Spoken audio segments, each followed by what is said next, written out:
Boa tarde, Ademir. Olha aí, ele sabe como é que é. Ele sabe. Nós estamos esperando. É o meu? O seu? É. Você vai ler o último, né, da 32, A Vida Futura. Você lê esse daqui? Bem. O senhor já deu para você. Queridos amigos, é chegado o momento dessa nossa reunião evangélica, memorável para as nossas quintas-feiras, para nos encontrarmos com Jesus, agradecer a presença dos mentores da casa, os amigos que aqui estão, nesta assembleia de amor, e por essa razão, com todo o carinho, com toda a fraternidade, nós estamos nos preparando para o encontro com Jesus, segundo as suas palavras. Ali onde tiver dois ou mais reunidos em torno do seu ideário, ele estará presente. Por isso, cada um de nós, fechando os olhos, se desejarem, procurem dar um comando mental ao seu intelecto para relaxar todo o corpo físico e devagar e lentamente afastar dos pensamentos qualquer preocupação, qualquer desaire que possa macular o nosso momento sagrado do encontro com o Mestre.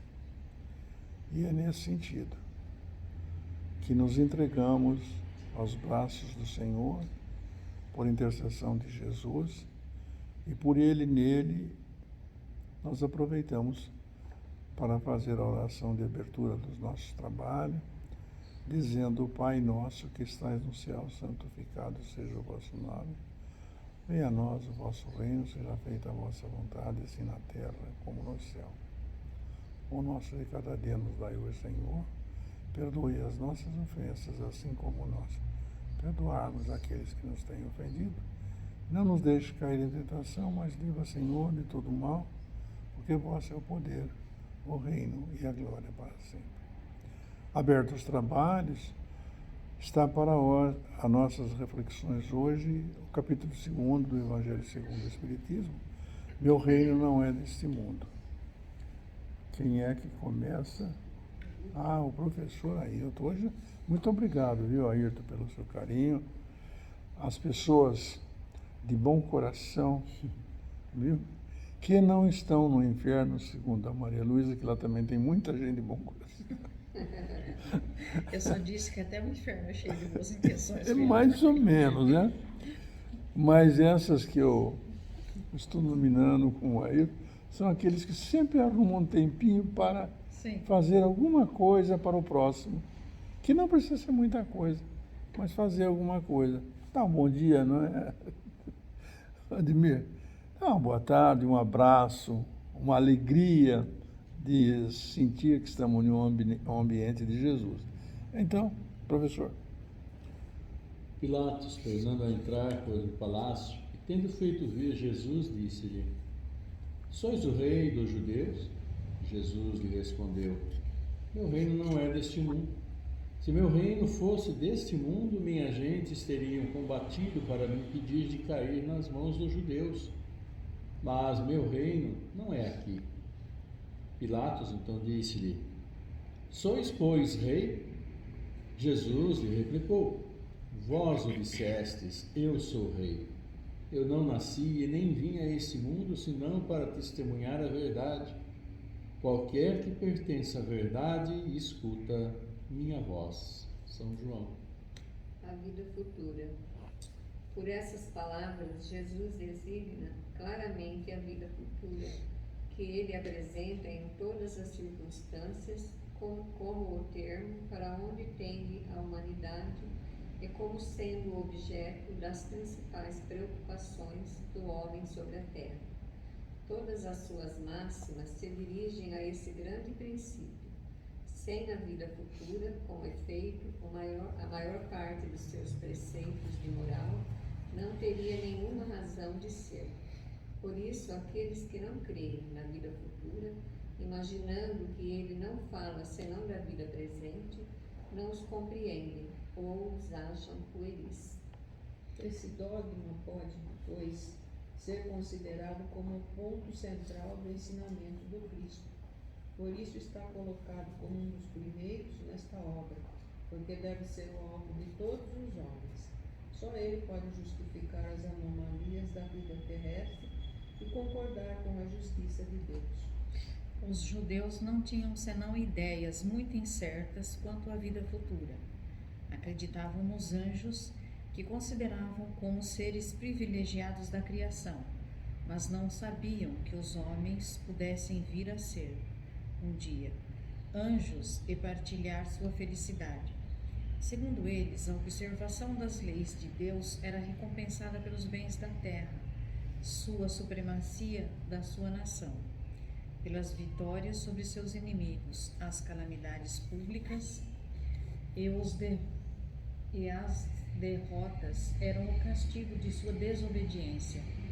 Moisés, sobre isso, não poderia dizer mais a um povo pastor, ignorante, que devia ser tocado antes de tudo pelas coisas deste mundo. Mais tarde, Jesus veio lhes revelar que há um outro mundo onde a justiça de Deus segue seu curso. É esse mundo que ele promete àqueles que observam os mandamentos de lei de Deus e onde os bons encontrarão sua recompensa. Esse mundo é o seu reino, e é aí que ele está em toda a sua glória, e para onde vai retornar ao deixar a terra. Entretanto, Jesus, conformando seus ensinamentos ao estado dos homens da sua época, não acreditou dever-lhes dar uma luz compreendido. Ele se limitou a colocar de alguma sorte a vida futura, em princípio, como uma lei natural a qual ninguém pode escapar. Todo cristão crê, pois forçosamente, na vida futura, mas a ideia que muitos fazem dela é vaga, incompleta e por isso mesmo falsa em vários pontos.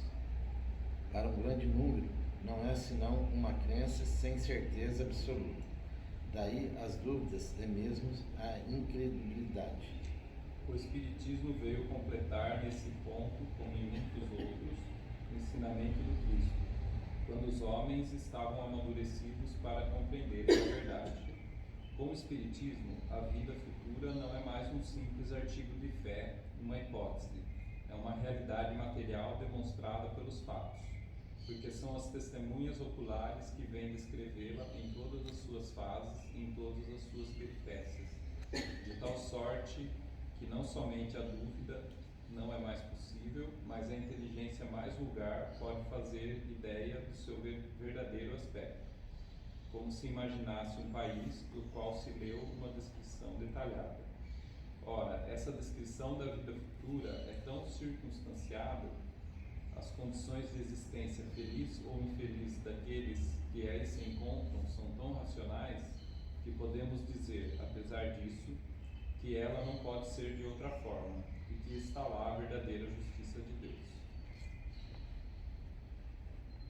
Sou eu? Vai ler a realeza?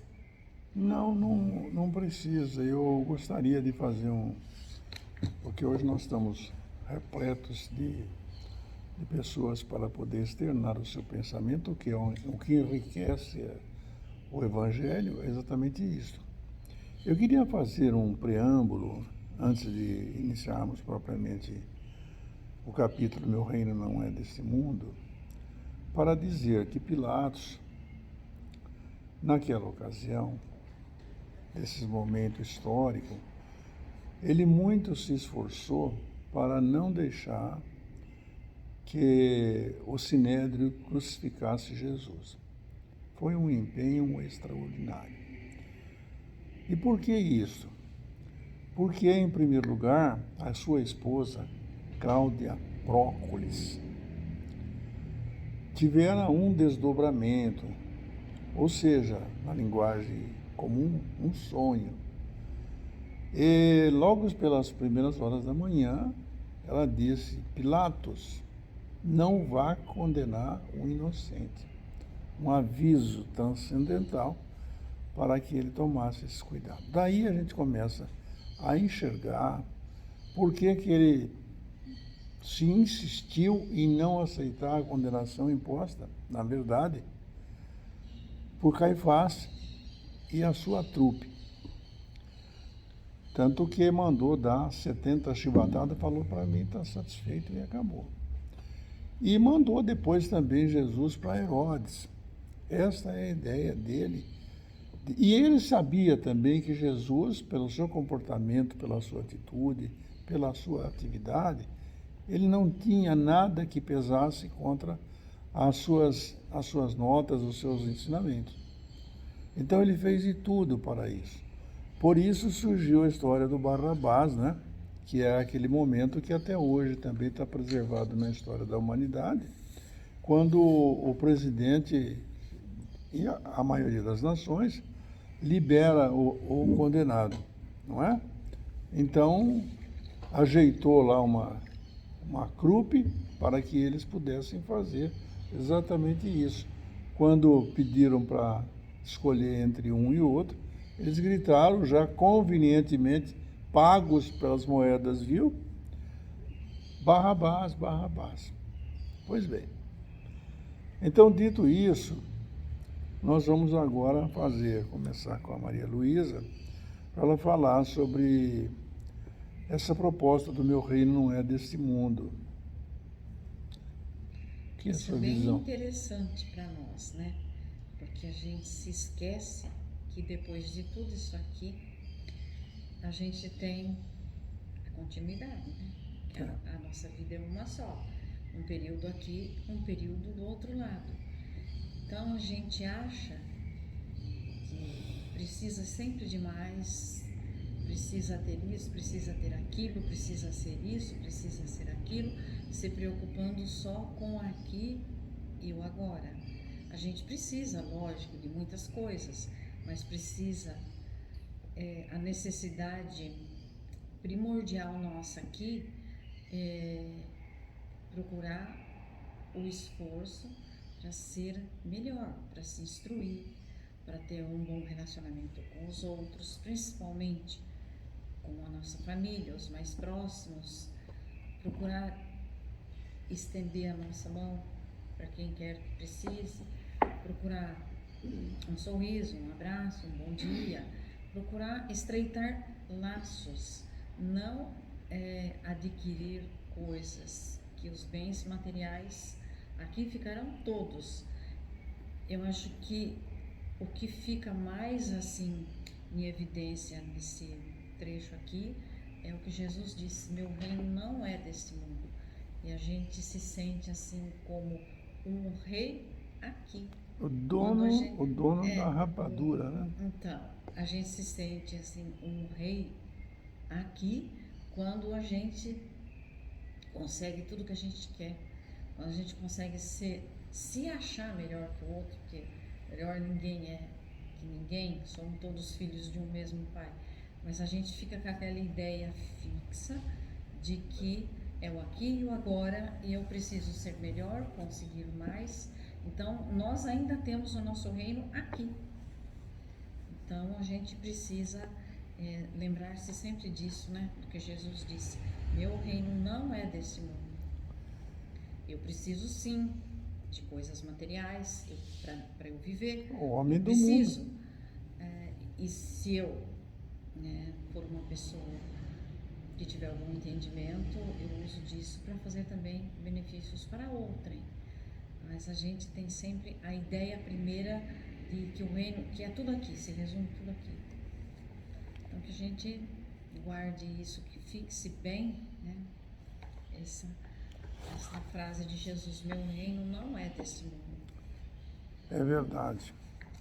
O Evangelho segundo São João, que nós estamos tendo a felicidade de estudar, mostra a todos nós a resistência que as pessoas colocam quando vê o procedimento correto ou também o procedimento inditoso causando surpresa a todos nós, como podemos ver agora, esse bloqueio insensato de viaturas, de caminhões, etc.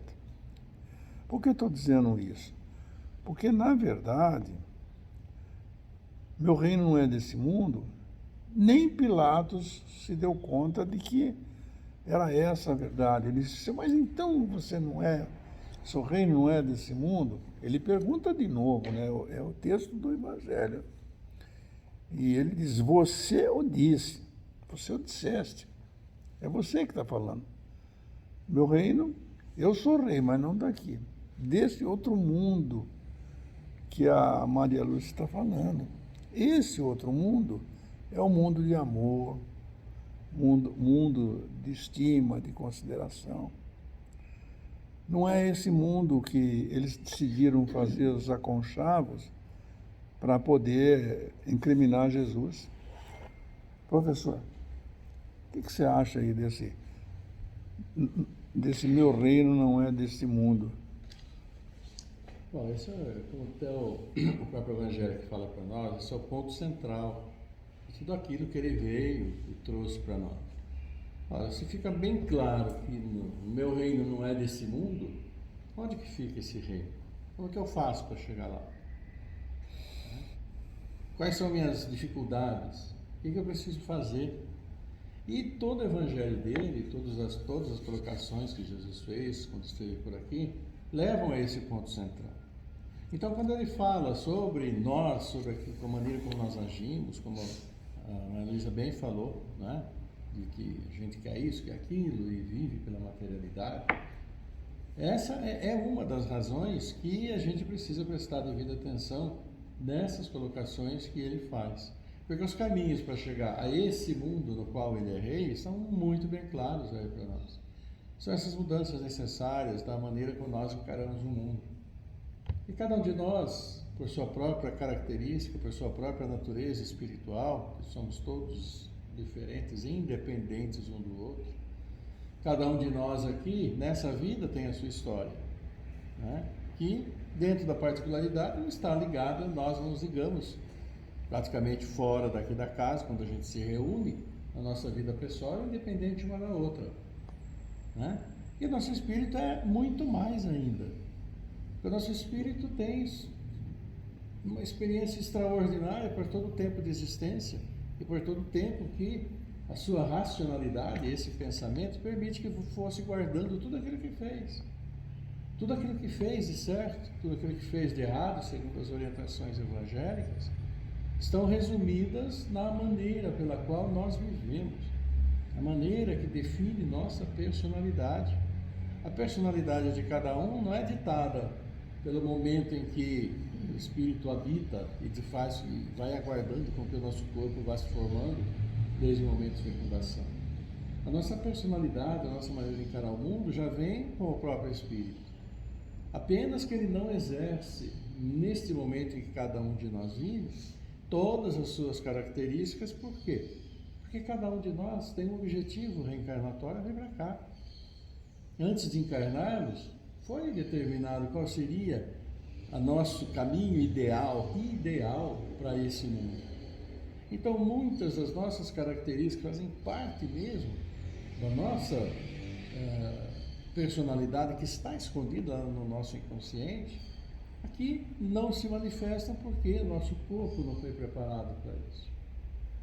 Nosso corpo foi preparado para quê? Para aproveitar esses momentos dentro do nosso processo reencarnatório de análise de tudo o que acontece ao nosso redor. Mas quando nós chegamos aqui, quais são as nossas possibilidades de análise de tudo que está ao nosso redor? O que nós usamos para analisar? Os nossos sentidos. Vamos utilizar a nossa visão, vamos utilizar a nossa audição, basicamente para ter aquela noção do mundo que está ao nosso redor. O que está acontecendo nesse mundo? O que acontece nesse mundo que eu acho certo? O que acontece nesse mundo que eu acho errado? E esse achar certo ou errado, a particularidade de cada um de nós, vai fazer parte daquilo que a gente chama do nosso ponto de vista. Uma mesma situação que esses dias todos aconteceu no Brasil, ainda acontece. Cada um de nós tem a sua maneira de interpretar tudo isso. e vai interpretar segundo o que pensa. Mas a questão central do Evangelho é essa: meu reino não é desse mundo. Qual é então o caminho para todos nós que acreditamos naquilo que o nosso mestre nos fala? Qual é o caminho para chegarmos até esse reino que ele fala aqui? É a observação de todas as nossas falhas. E nós temos imensas falhas em, como é que ele fala, praticamente todas as virtudes que ele mesmo e que o Evangelho nos coloca. Quais são as grandes virtudes que o Evangelho nos coloca? A fé. Nossa fé fraqueja, né? Dependendo do que está acontecendo. A esperança, será que eu vou conseguir mesmo? Será que vamos chegar nesse mundo? A própria caridade, que depende de como está nosso próprio humor, sem contar a indulgência, fraternidade, solidariedade, tolerância, questão do preconceito e imensas virtudes que existem por aí. Onde que nós estamos? Porque o caminho para chegar nesse reino é a observação dessas características e nós vamos aceitando. Aceitando, mas não é só aceitar de uma forma que está escrita no papel, porque o papel aqui aceita tudo. Nós não podemos aceitar tudo. Nós podemos aceitar e praticar, acima de tudo, aquilo que é justo e certo para chegar nesse reino. E todos nós sabemos muito bem qual é esse caminho. É o caminho da fraternidade, da solidariedade, de abraçar esse mundo com todas as dificuldades e procurar melhorar. Porque se cada um de nós melhorar a sua própria maneira de ser, de encarar o mundo e de agir, com certeza vai ser aquela chamada gota no oceano. Mas do que é formado o oceano? Senão de muita água resultante de tantas e tantas gotas. Sejamos uma gotinha, mas já vamos fazer parte de algo muito melhor. É verdade. Gostaria também de discorrer sobre o assunto, fazendo breves considerações, porque essa insistência de Pilatos tem um fundamento. Ele sabia que Jesus era absolutamente inocente dessas acusações que lhe imputaram. Mas, então ele insiste, e Jesus nunca, absolutamente nunca falou uma inverdade para nós. Então, tu disseste, mas, lembremos bem, meu reino não é deste mundo, conforme o professor Ailton falou com muita propriedade. Aonde é? Naquela época o pessoal não tinha ideia. E como é esse reino? Esse reino é de amor, de paz, de harmonia. Aliás, eu não sei se a gente já se deu conta de qual a missão de Jesus nesse planeta de Deus. Foi a missão de trazer a lei de amor, a lei de justiça e a lei de caridade. Coisas que parecem triviais, mas não são. É difícil fazer a aplicação da lei de amor ou de justiça. E nós bradamos aos quatro ventos do mundo, e que injustiça fizeram isso. Por que tudo isso? Porque Jesus promete que neste outro reino as coisas serão diferentes. Lá só entra nesse mundo de regeneração aqueles que estão preparados. E por que isso? Porque nós temos que cuidar da nossa realidade existencial. Todos nós, absolutamente, sem exceção, fomos criados simples e ignorantes. A coisa mais bela do mundo, se vocês olharem ou colocarem atenção nessas árvores bonitas que nós temos em Americana, que é a árvore chamada cambuí, que é do indígena, essas que ficam toda amarela, bonita, só nessa época do ano, depois às vezes de uma semana ela cai. Nenhuma folha, por maiores que sejam, são iguais. Somos todos diferentes. Se somos todos diferentes, então o que significa Jesus trazendo essas leis para nós? Ora, significa que ele está de braços abertos para nos acolher. Se somos todos diferentes, Kardec vai e pergunta na questão 625 do Livro dos Espíritos, quem é o ser mais perfeito que o Senhor da vida nos concedeu para nos servir de modelo e guia? E a resposta, se tomarem o cuidado de examinarem, diz singelamente: Vedes, boa tarde, que bom Já trouxe a encomenda? Pra gente tomar um passe. Que bom, porque é bom, vai tomar o passe. Se quiser tomar já, nós temos quem dá um passe já. E se quiser deixar aí também, eu tomo conta, viu? Tem direito à visita semanal e 2 viagens para o exterior, todo ano. Desculpa, só para descontrair. Quem quiser, se quiserem ficar um pouco, pode também. Se quiserem só tomar o passe, nós temos quem possa aplicar o passe. Mas concluindo a minha prosa, sente um minuto, concluindo a minha prosa, o Evangelho fala, vedes Jesus, quer dizer, o nosso modelo, nosso guia. Isso significa o quê? Esse mundo diferente. Significa que a gente não pode ser hipócrita, a gente não pode ser mentiroso, não é? A gente não pode roubar, não pode enganar, não pode mentir, mas temos o direito de ser alegre, porque Jesus, apesar de todas aquelas dificuldades, era alegre. Bailou nas bodas de Canaã e chegou ao Monte Gólgota, no maior sofrimento possível, no momento de seu último suspiro, ele levanta para o pai e diz, Pai, perdoa, porque eles não sabem o que fazem. E nós outros, com exceções honrosas, claro, também não sabemos o que fazemos. Porque eu estou vendo aí o pessoal, nós somos apolíticos, mas eu estou vendo um cidadão aí, por causa de votação, trancar todas as vias de acesso, pessoas doentes que não podem se transitar, outro matando. O que é isso? Jesus não deu esse exemplo para ninguém.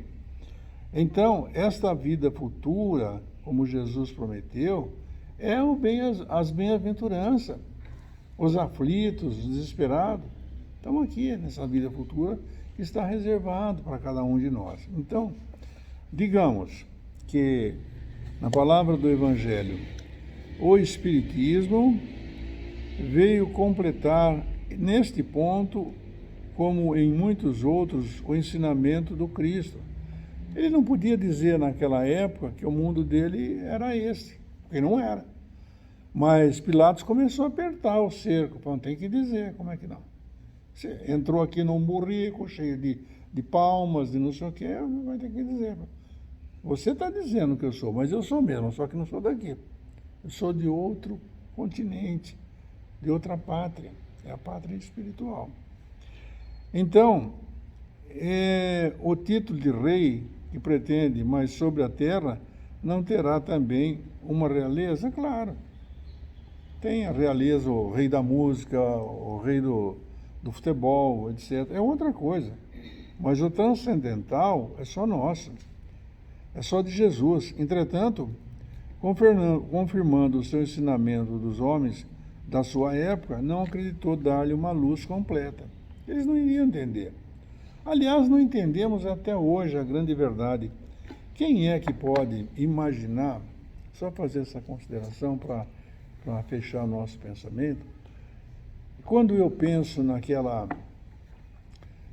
mulher hemorrágica que sofria há 10 anos, vocês que são mulheres sabem que hoje faz qualquer uma pequena cirurgia e resolve o problema, né? Naquela época não tinha, ela sofria 10 anos desse sangramento. Então estava esperando Jesus, porque Jesus fazia milagres com o seu corpo, só no seu fluido. Por isso nós pedimos aqui, na hora da oração, que todos mentalizem para receber essa energia positiva que vem trazendo por causa de Jesus. Mas como assim? Essa energia de Jesus pode chegar aqui? Ora, pode. Jesus está diariamente, 24 horas por dia, vibrando neste planeta de que ele governa. Mas aí vocês vão dizer assim, mas será possível? O Jaime acho que não está direitinho da cabeça, não. Porque nessa hora, provavelmente lá em Londres, em Amsterdã, em qualquer país do mundo, deve ter uma reunião fraterna, uma reunião nobre, inclusive a nossa. E Jesus pode estar lá. Esta ambiguidade, Jesus pode. É só nós levantarmos aqui quando chegamos, os nossos pensamentos, saímos do charco e encontramos Jesus que está vibrando o tempo todo. Por isso, quando nós evocamos a presença de Jesus, nós estamos fazendo com que chegue a nós o remédio lenitivo para cada um. Por isso, essa mulher desejava a cura dele e procurou falar com ele. Mas aquela multidão que o seguia derrubaram-na e ela pensou, imagino, e agora, o que faço? Ela distendeu as mãos, caída, e tocou nas vestes de Jesus. Olha o poder de cura de Jesus. Ele parou, naquele cortejo, ele parou. E ainda perguntou, eu acho engraçado, que vai perguntar para Pedro, porque Pedro era meio bravinho, né? Aí perguntou para Pedro, Simão Pedro, quem me tocou? Pedro já, pô, mestre, tá brincando? Verdade isso? Meu jeito de falar. Sério? Como é que nós vamos saber nessa multidão aqui no cerca? Como é que nós vamos fazer? Mas a mulher hemorrágica lá de trás gritou, fui eu, mestre. E naquele momento ele disse, percebi que de mim saiu uma graça. Ela estava curada, tal a energia poderosa de Jesus.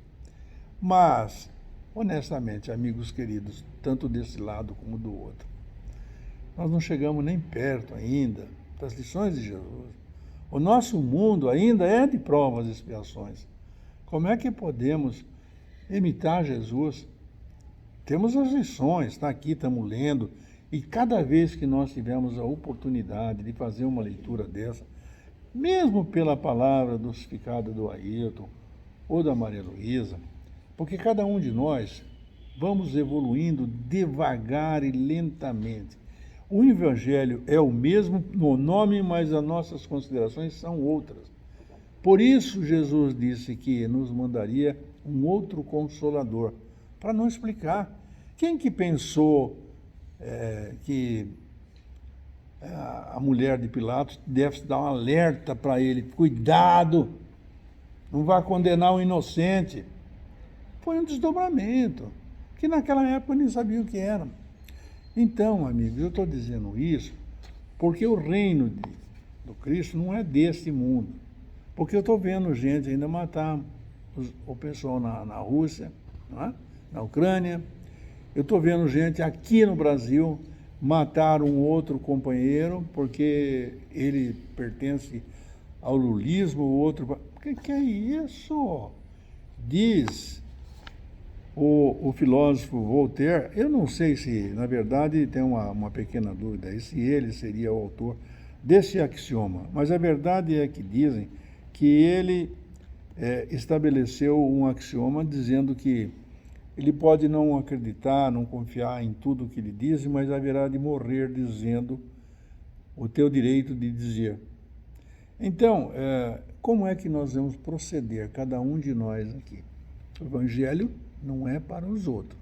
Começa aqui pela mesa. Viu? Nós também somos pecadores, reconhecemos isso.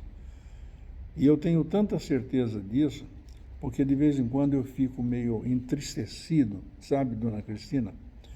Porque eu falo, quem sou eu para me atrever a ir no Paz e Amor para falar sobre Jesus? Quem sou eu? Quem somos nós? Tá bom, querido? Mas, lendo alguma coisa do nosso estudo, eu cheguei à conclusão de que eu sou filho de Deus, irmão de Jesus. E ele disse que nós podemos fazer tudo como ele faz. O time é diferente. Mas se sou filho de Deus, eu posso sim. Jesus pode me pôr para trabalhar. Pode pôr a Maria Luísa, pode pôr você. Não precisa vir na casa espírita. Vocês podem ser em casa, no seu caminho, na sua escola, onde você leciona. Eu fiquei sabendo, só para completar, o Ayrton, nessa atividade que ele está exercendo para poder ajudar esse Brasil, porque cada um dá aquilo que está podendo dar. Ele tem ajudado muitas pessoas, porque tem pessoas que você começa a conversar, ele está tão aflito, tão desesperado, precisando de uma palavra de conforto, de auxílio, que ele já abraça. Então o Ayrton aproveitou e falou, vamos reunir o útil e o agradável aqui, faça a tarefa e vamos conversar, o que você precisa? Não é, Ayrton? É assim, gente, é assim que nós damos um abraço numa pessoa que está desesperada, chorando. É assim que nós podemos ter uma palavra, é assim que nós podemos engolir a palavra antes de crucificar alguém, porque aplicando a indulgência, nós paramos com isso. Quando a gente pensa assim, mas fulano fez isso, hein? Aí você para assim e pensa, será que eu não fiz isso? A indulgência, essa virtude da indulgência é isso. Será que eu já não fiz isso? Pensa. Será que eu já não menti? Será que eu não enganei?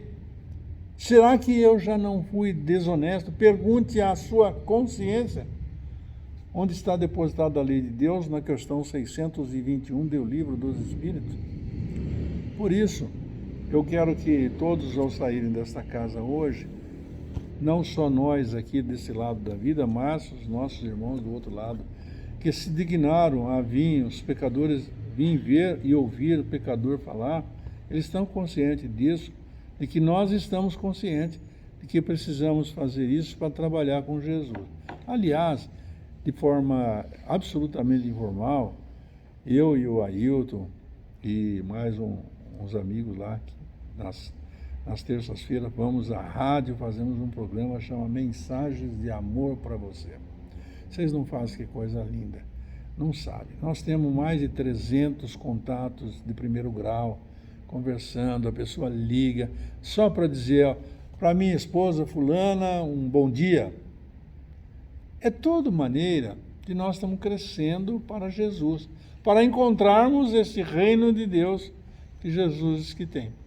Vamos aproveitar e fechar os nossos olhos.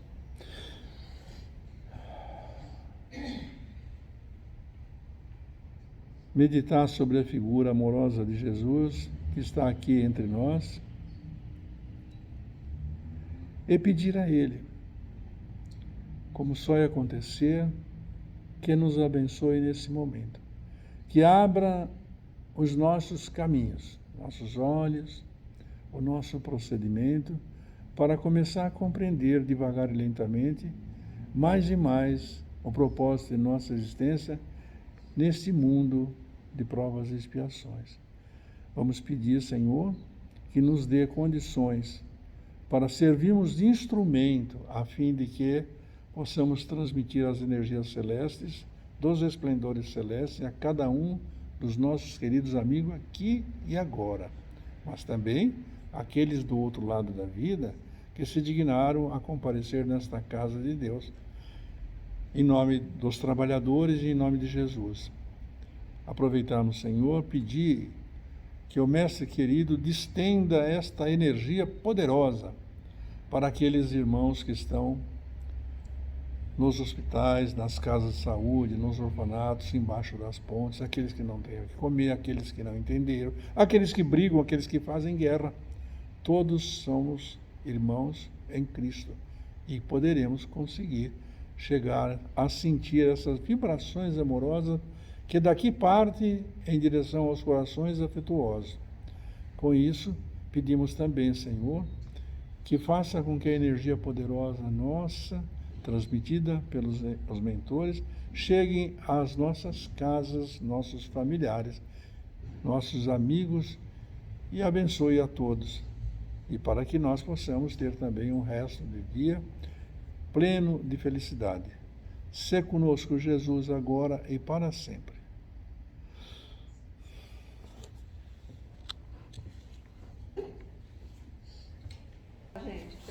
Tchau, gente. Um beijo, Larissa. Será dado, né? Queridos amigos, obrigado pelo trabalho. Rogo abençoe o resto dos nossos dias. Que a paz de Jesus esteja conosco agora e para sempre.